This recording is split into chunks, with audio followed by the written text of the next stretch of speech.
everyone, Miss Kelly from the Waconda Area Library here to show you what we're doing this month's Art to Go kit. This month we're going to make some hanging art. So in your Art to Go kit you're going to have some coffee filters, some white yarn, some black yarn. You'll need some markers, food coloring, watercolors, whatever you've got like that at home. If you have a spray bottle, it'd be great. If not, just a little bowl full of water would be fine. You'll need some tape and a stick from your yard. So let's get started. Oh, and also something to protect your surface. So this is going to be done in a couple steps. The first thing you're going to need to do is take your coffee filters.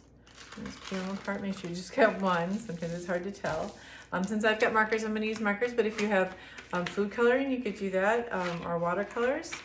And you are just going to take and we're going to kind of tie-dye these. And really, we're going to use the water to help us paint these.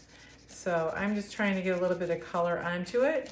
And then I'm going to let the water help me do some of the painting. So I'm just going to use this pretty kind of teal color here. So it doesn't matter about being neat. You could do a mixture of different colors all on here. I think I'm just going to do one color on here. I kind of like the idea of just having the one. All right. There we go. All right. You're going to do this to all of your coffee filters. You're going to color them all in different colors. Okay, we'll do one more. I'll do this one here. Okay.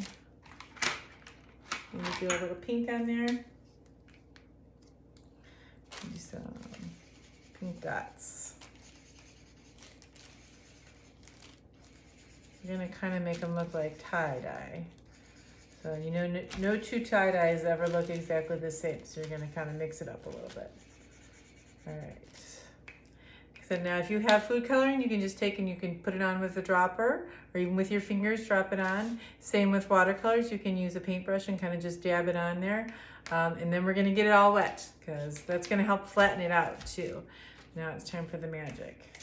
You can see I have it on my mat here to protect my table. Got it all the way wet. And you can see the colors are already starting to move. Let's do the pink one. Let's see what happens with these polka dots. Now I gave you guys probably about 15 of the coffee filters. So you're gonna probably have to just do a few at a time and let them dry, and the color, look at the colors moving on there. The wetter you get it, the more it's gonna move around, but it'll take longer to dry. These have to be completely dry before we can use them for the next step. So I'm gonna kind of slide these over to the side, and I've got a couple over here that I already did. There we go. So I let them sit on the mat for a while, and then I put them on a paper towel to finish drying. And you can see they're completely dry. And you see it's kind of got that cool tie-dye effect now. You can see how the color just spread out.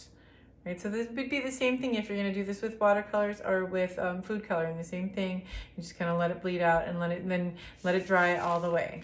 So the next part you're going to do is you're going to take your stick and your 3 pieces of yarn. I've got kind of a small stick here. I use, it's up to you, whatever size you want to do. You're going to tie all 3 pieces of your white yarn on like this.